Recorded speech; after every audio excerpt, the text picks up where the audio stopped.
Hello again my friends, this is Destiny's new director, which shows the 4 worlds you'll be able to explore when Destiny 2 launches. As you can see, it's a familiar sight. We have the Earth at the bottom of the map, surrounded by the other planets and moons you'll be able to visit during your adventures, but there are some fundamental changes that will shape the way you play the game, and we'll explore these in this video. Before we get into that, here's a brief overview of Destiny 2's new destinations. First up, we have the Planetoid Necess, a world occupied by the Vex and almost entirely transformed into one of their machine worlds. Now, I played the inverted Spire strike on Nessus, and I gotta say, it looks utterly gorgeous. What stood out for me was the familiar Vex architecture, the lush red vegetation which is native to this planet, and the crater-pocked battleground in which me and my fire team took on the Vex and Cabal forces. I can't wait to see what secrets we'll discover here. Now, one thing's for sure, Nessus is where you'll find Cade 6, who appears to be trapped inside some kind of Vex portal. Expect more than a few sarcastic quips as you rescue Cade from whatever mess he's gotten himself into. Next up, we have Titan, which is a moon of Saturn. It's here where you'll find Commander Zavala.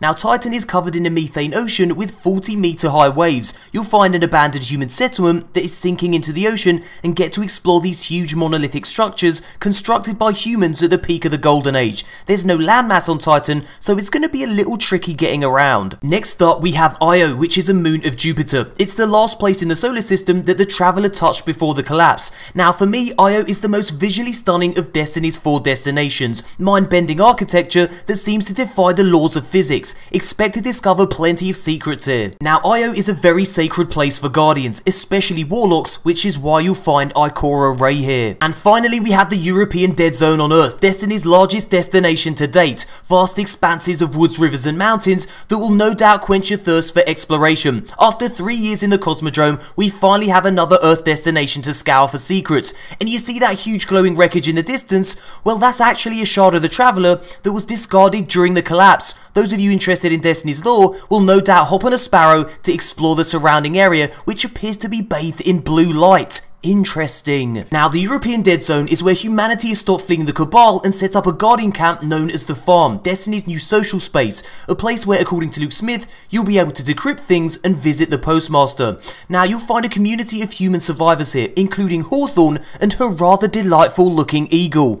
Now, interestingly, Luke Smith said that for Destiny 2, they didn't want to split up the social spaces like they did for Destiny 1. So then, here's what Luke Smith said. When you go back to the farm to do the things that you need to do, whether it's talk to people or decrypt things or just to talk to the Postmaster for whatever reason, we want that to be in the same space that everybody else is going to be in. We don't want to divide those up. We thought about it, but we don't want to. We don't really like what it does to the community. I know we've actually built different ones in the past with different DLCs, and we probably will continue to evolve the social spaces, but with Destiny 2 at launch, we want to try to keep that as singular as possible. So then it looks as though the farm, at least for the launch, will be the only social space in Destiny 2, but Luke Smith did say that this social space will continue to evolve. So then, 4 new destinations to explore. On Nessus you'll find Cade 6, on Io you'll find Ikora Ray, and on Titan you'll find Commander Zavala. And in the European Dead Zone you'll find the Farm, a community of human survivors who help you fight back against Ghoul.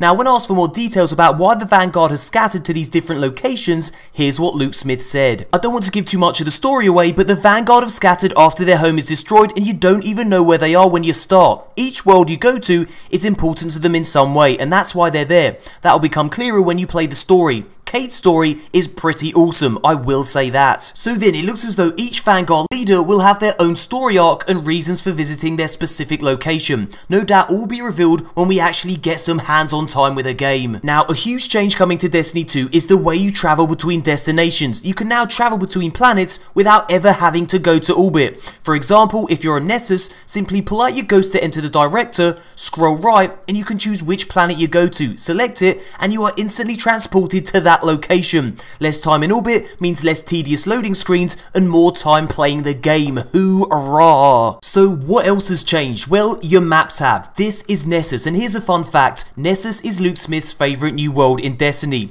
Now, as you can see, there's lots of icons here. Let's talk about what they mean. Now, these sword icons represent adventures. Adventures are 10 to 15 minute long missions with narrative and dialogue that will take you to new places with new things to do and will even include new gameplay mechanics. each adventure will have a unique reward that makes your Guardian stronger. Now this adventure introduces you to a sniper in a church tower where you'll have to pick off fallen enemies below. Now the characters you meet during these adventures will also mark your map with lost sector locations represented by the icon that just appeared on the screen. Now lost sectors are mysterious dungeons guarded by bosses. Once defeated, these bosses will drop keys that unlock sweet precious loot. Now even though these lost sectors will be marked on your map, you'll still need to discover the exact entrance for yourself. If you see the lost sector symbol etched on a wall or a rock, you'll know that the entrance is nearby. Now another new addition to the map are the public event icons. That's right, they are now clearly marked for you to see and will even indicate when exactly they're taking place, so you never have to wait around wasting your time for one to eventually appear. As for patrol beacons, well, they remain unchanged. You'll still see those flashing beacons dotted around the world. They won't appear on your map, you just gotta find them in game. So yeah, new worlds, new adventures, lost sectors and a story arc for all three Vanguard leaders are just some of the things Destiny 2 has to offer. Now be sure to stay tuned for heaps more Destiny 2 content. I'll also be doing a few live streams here on YouTube where I answer all your Destiny 2 questions, so look out for that. Hope you enjoyed the video, would love to hear your thoughts about what I talked about, so feel free to leave a comment. And if you want to watch more Destiny 2 content right now, click the image that's just appeared on the screen. Thumbs up if you enjoyed the video, subscribe for heaps more Destiny 2 content, and thank you so much for watching, and as always, a tee hee hee. Until next time, Guardians.